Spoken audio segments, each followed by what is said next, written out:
Day one of free agency winners and losers. Nick Rohloff and Patrick Siepman here of Chat Sports. Not a lot of moves, but we do have some winners and losers grades to hand out.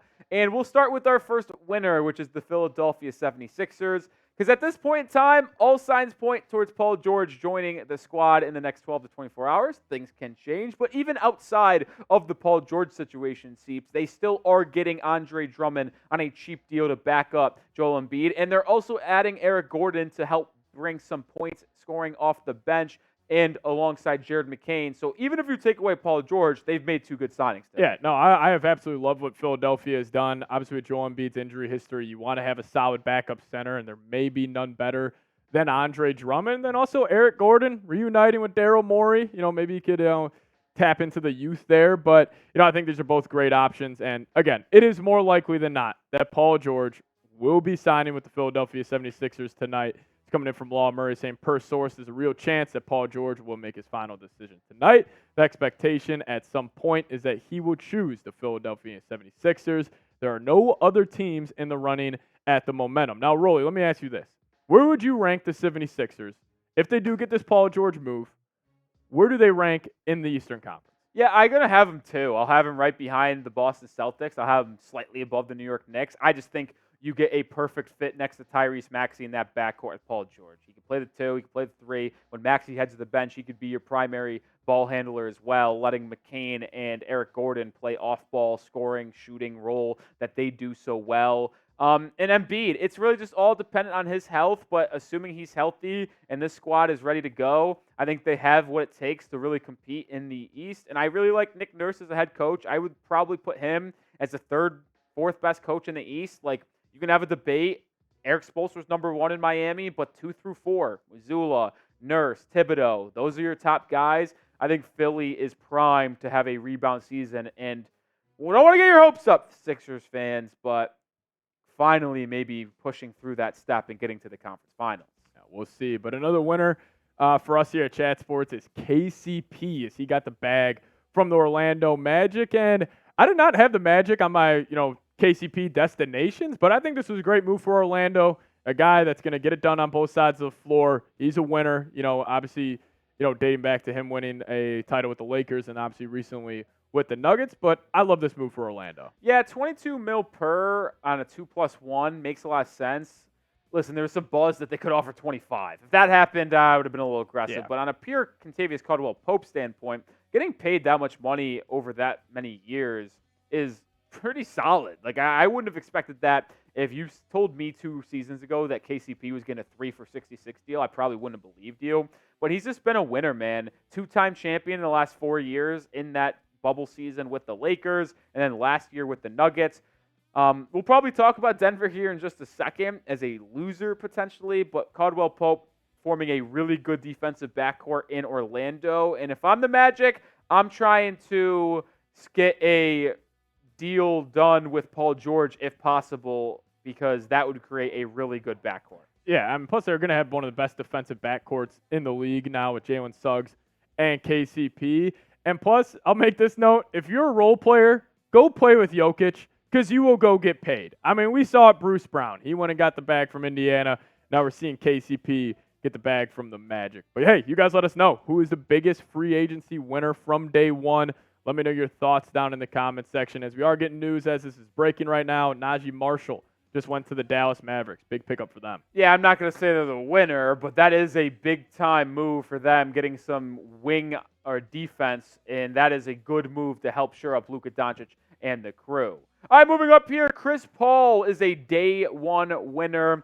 He got waived, so I guess not great in that department because his contract is no longer guaranteed, but getting to join San Antonio at $11 million to mentor Wemby, get to play under Coach Popovich, I think it's a great fit for Paul in San Antonio, and I am very excited to see how he can work alongside Victor Wembanyama in the pick and roll. Yeah, and he's going to be a good mentor for Stephon Castle, and, I like this move for both sides. I think it's a kind of cool way to end your career if you're Chris Paul. If you think Wemby has, top 10 all-time potential, you could be like, hey, I was the point guard That was his mentor for his early days in San Antonio. And listen, I understand not the same player he once was, but he was still effective for the Warriors coming off the bench this past season. I mean, still averaging 7 assists per game. He can generate open looks for just about anybody in the league. So love the fit of Chris Paul heading to San Antonio. I think it was a great move, for both sides.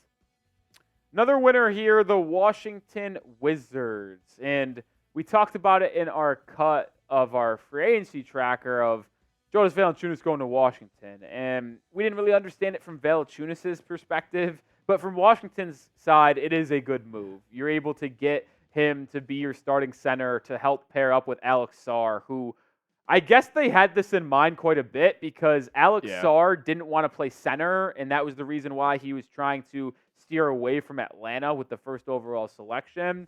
And I was like, well, it seems like he's going to play center in Washington anyway. But I guess they had the idea of adding Valanciunas the entire time. So you got your front court there, and you get to add some protection and rebounding to let Sarr do his thing defensively and develop as well as offensive. So I get it from the Wizards' perspective. Don't understand it from Valanciunas, but Washington is a winner in this deal. And I think it speaks to day one of NBA free agency that we have the Washington Wizards as a winner for signing Jonas Valanciunas. And I think it's a perfect segue to get us to our losers of day one of NBA free agency. Us, everybody in the studio here at Chat Sports, we got bamboozled. I'll say that. Bring back tampering. Yeah, I'll also say this. Adam Silver stinks. And it's really his fault for making this a Sunday 6 p.m. Eastern time 100%. Anyway. But if we look deeper at the CBA, CJ McCollum, that freaking loser wanted to make small market teams have a better chance. No, let's just have what we have. No. We don't rock the boat. Famous saying. Shouldn't have rocked the boat. Yep. Make sure you are subscribed because we're going to tell it how it is. We have the latest news, the latest rumors around free agency, trade rumors. Hell, we had the NBA draft. We were live for both of those days as well. Make sure you are subscribed to the channel because we're going to break down everything that you need around the NBA.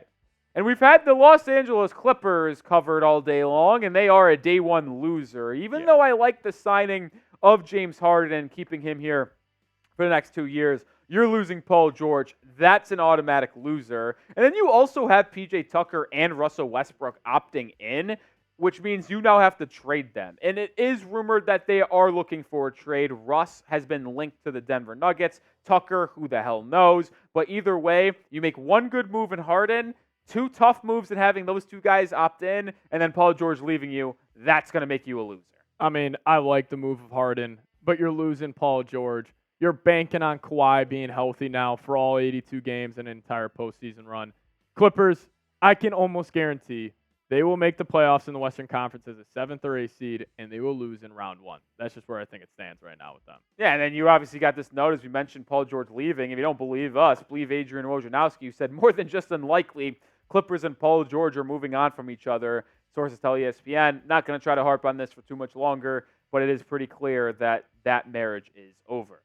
Biggest free agency loser from day one. There's always someone. The biggest loser might be us. You can say me in the comment section if you want. You can also type the Denver Nuggets, who lost Kentavious Caldwell-Pope. He was a winner, personally. But we want to look at this from more of a macro perspective, Steve, because over the past 2 years, they lost Bruce Brown after winning the championship, and then lose KCP now. That's back-to-back years of losing good, high-level role players, and they don't really have a plan to replace them other than Peyton Watson and Christian Brown in-house, and those two have just not been able to meet expectations to this point. And you're just banking on those guys taking a huge step up. And, they did bring back DeAndre Jordan. I don't know why. I think this is to help improve Jokic's on-off splits, if I'm being honest. Like, you bring back a guy like DeAndre Jordan, for that reason. But I'll tell you what, the Nuggets are in a tough spot right now, man.